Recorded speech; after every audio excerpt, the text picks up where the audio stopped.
We are live. Welcome to our market update. My name is Vinnie. This guy is David. Appreciate you being here today. I am honored to be here. I was lucky enough I got to play chaperone all day at my kid's school for a field trip. Oh. They entrusted me because they said, "You're one of the most responsible parents we know." I said, "Well, thank you." So there we go. I don't know if that seems made up. You know, it's tough, but you know, that's the way it goes sometimes, you know, when you're famous and well trusted and you know, kids want to be around you because they like you. It's you'll see, Vinny, it's coming your way, my friend. You as a parent are going to find out in a couple years. Follow David on Instagram. His stuff is getting out there. So I want to get over to we'll get into the market right now. People have talked about how the market's doing. This is give you kind of perspective on the detached market in San Diego County. So we saw, like we talked about last year, we were close to 1.1 for the detached, right?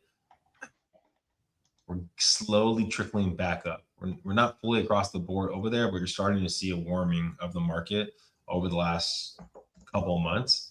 The attached market is kind of funky, but it's slowly picking back up also too.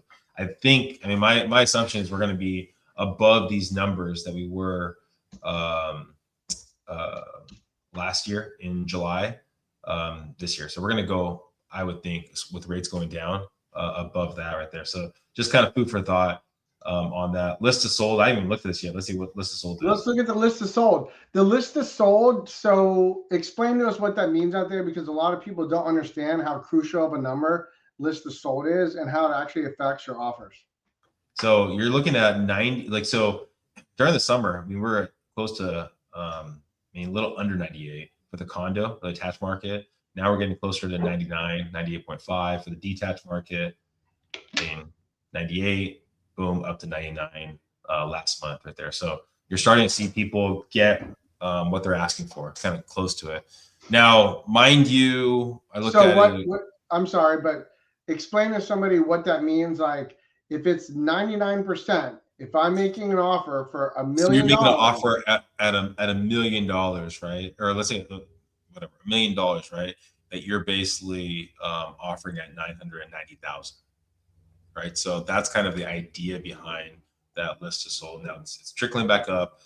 We're getting closer to that 100 again. We'll see when we get to in May, June, if we'll see even closer to that. But just be aware, the market is slowly picking back up. If this is your first time watching us, you also know too that we don't see any kind of market crash happening in the relative near future. So just know your numbers, know the information. It's going to help you out if you actually start looking out there. Everywhere in the media says a foreclosure crisis is coming. I don't know if we have to go over what we went over last time we were on here. Let's not do that. How many defaults, all that kind of stuff. But yeah, so things to think of. Now let's talk about, this is a platform that we love to talk about, Mortgage Rate Daily. David, you want to take it away? Talk about rates? Yeah, this is a very credible site. The interest rates on this site are going to be better than most banks and most retail lenders who have higher rates.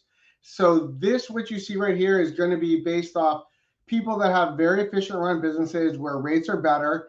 Now, could you get better rates in this? Absolutely, 100%.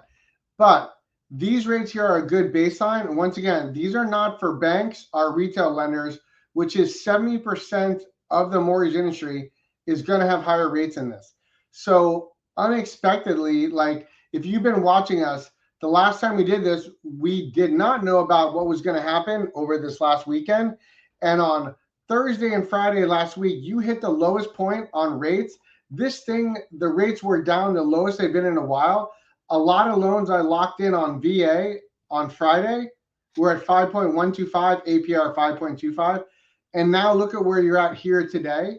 So since the war started, the weird anomaly that was normally not what happens is on Monday, interest rates actually opened up worse.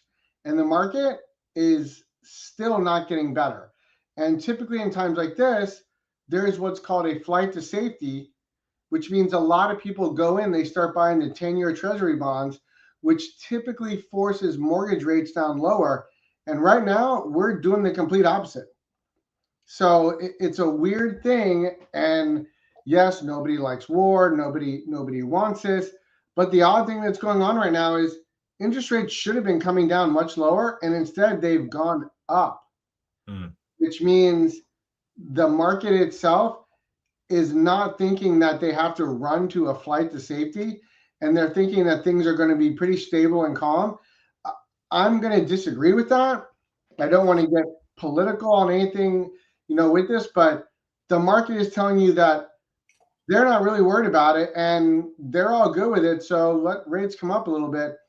So if you're in the process right now buying a house, your lender better be watching the market every day, because it looks like we're going to be getting some wild swings of rates jumping up and then a brief window where it comes down. Because if you look at all these red arrows right here, look what it up, up, up, up, up, up, up. Rates have all gone up.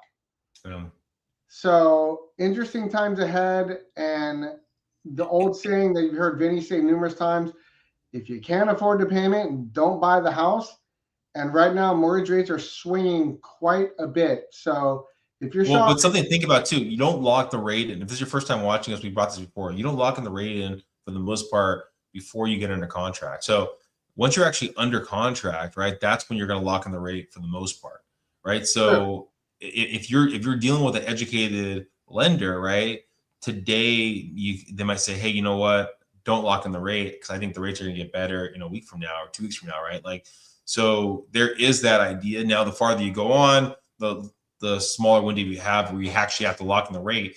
But if your lender feels like the rates are going to get better in the next week to 2 weeks, right, then maybe you hold off for a little bit of time.